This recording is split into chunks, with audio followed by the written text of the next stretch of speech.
Hi all, this is Jason DeWild from Viking Lounge Academy, and today we're going to talk a little bit about phase alignment of recorded drums. Now, to be honest, when I present this particular lesson to my students, they don't really get excited about it to start off with. They think, well, phase alignment of recorded drums, big deal. But what it can do by a simple process and how it can improve the overall clarity, the focus, and the sonics of your drum kit is actually quite significant. And it is a pretty simple process. So we're going to go through that today. But first, let's have a listen to the song that we're going to use, and we'll just do basically a little bit of the verse and then into the chorus as well. These are the words coming out of my heart. These are the signs coming straight from my soul. I hope that someday I will find a way.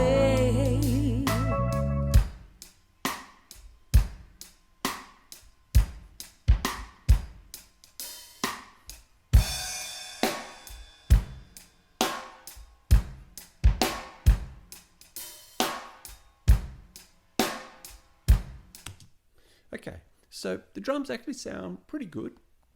They've got obviously a little bit of processing, EQ and compression and so forth, but we're going to take the sound of the drums up a notch further by doing a phase alignment. So what phase aligning does is it basically combines the close mics with the distant mics in such a way that they all line up. So what I mean by that is this.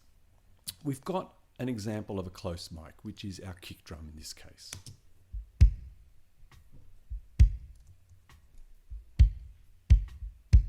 Okay, and we also have an example of a distant mic, which is our overheads in this case.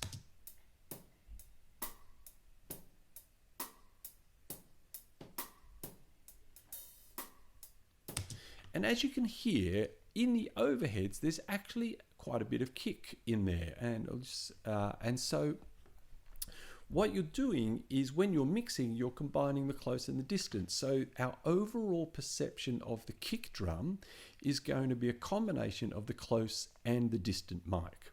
Okay, but in that, there is actually a little bit of a problem, because what happens is the distant mics get the kick a fraction of a second later than what happens in the close mic.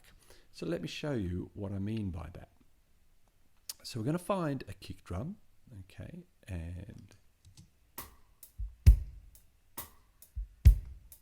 okay, so let's go in on here. Here's a kick drum. Okay, so have a look at this. Here is the kick drum. And you can see that its waveform starts pretty much right where I've got the cursor. And up here is the kick drum through the overheads. And if you closely look, you'll see that the transient starts here on the close mic, but fractionally later on the distant mic.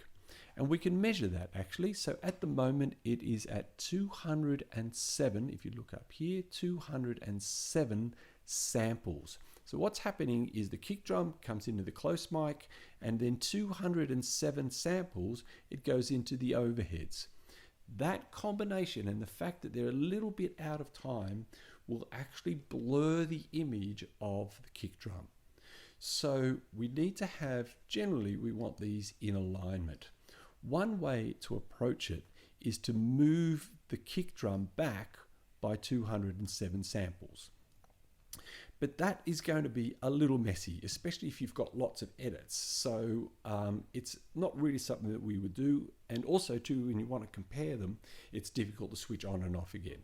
So a far cleaner and more efficient way of doing it is by using a plugin. And this plugin in Pro Tools is called Time Adjuster. And what it does is it delays the track by whatever number we've put in here.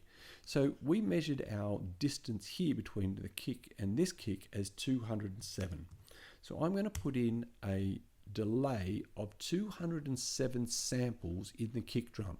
So now effectively the kick has moved back by 207 samples, making it in line with the kick drum on the overheads. So let's now have a listen as to how different that made it. Okay, so I'm going to just start with it bypassed, and then I'm going to switch it in.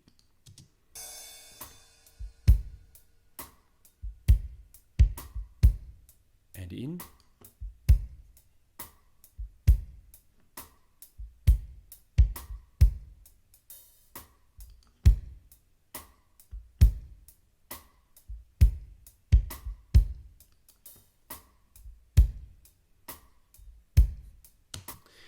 And you just hear that there's a little bit more focus on the transient of that kick drum when the time adjuster plugin is in. And that's because the kick and the transient of the snare, the kick transient and the overhead transient are now in a line.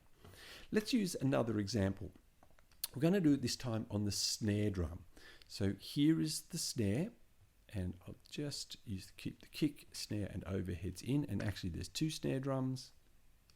Okay, so here's this.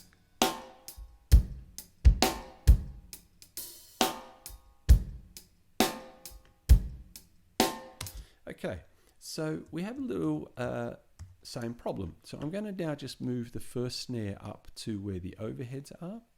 And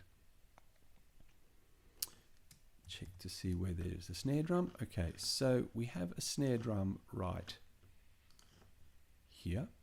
There's a snare. Yep. And if you look at it, again, we have a very, very small delay. So here's where the snare drum comes in at the close mic, and here's where exactly the same snare drum comes in at the overhead. And it's a significant difference. We have 198 samples. So what we need to do to move everything back and align this kit, we're going to need to move the snare drum back by 198 samples. The easiest way to do that is with our time adjuster plugin.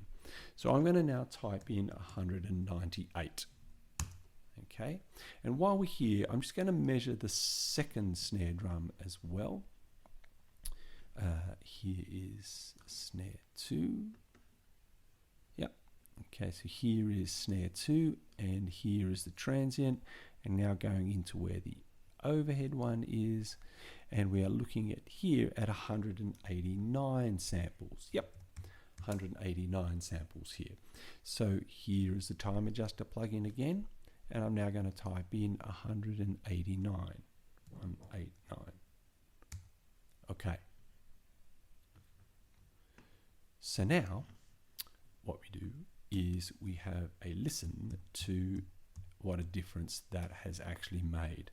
So I'm going to just keep them bypassed at the moment. Actually, I'll just switch them in so you can just actually hear what's going on. And the way I'm going to do that, you'll see here at the moment these blue ones mean that it's bypassed.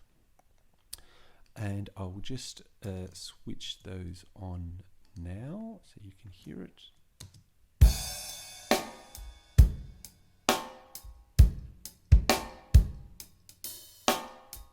Okay, and I'm going to just switch them off again to hear the difference.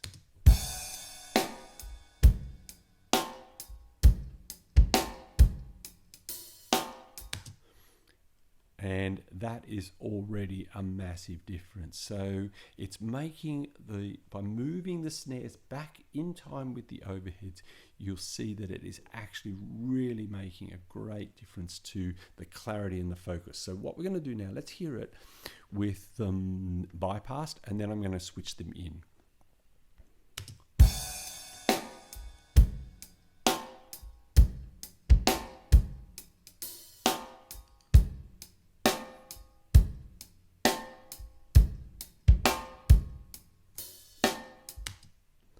What a difference that actually makes. So again, just by moving them, and we're only talking like a few hundred samples at most, but it makes all of the difference. So you would repeat this exact same exercise for all of your close mics, and you line them up with a reference. In my case, the reference was the overheads, which actually kind of makes sense.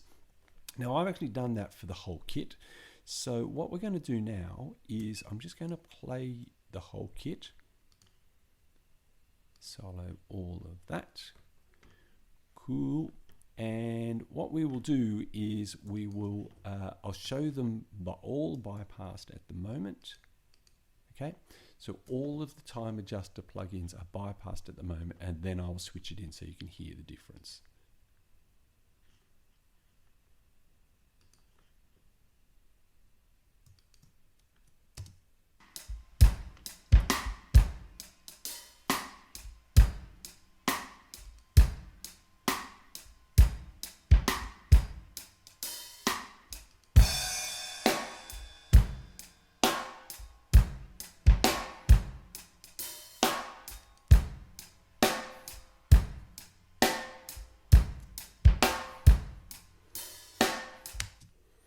So by making that small adjustment easily measurable, making a small adjustment brings the whole drum kit into focus in your mix. I hope that was useful for you. Shout out if you've got any questions, and I will catch you later.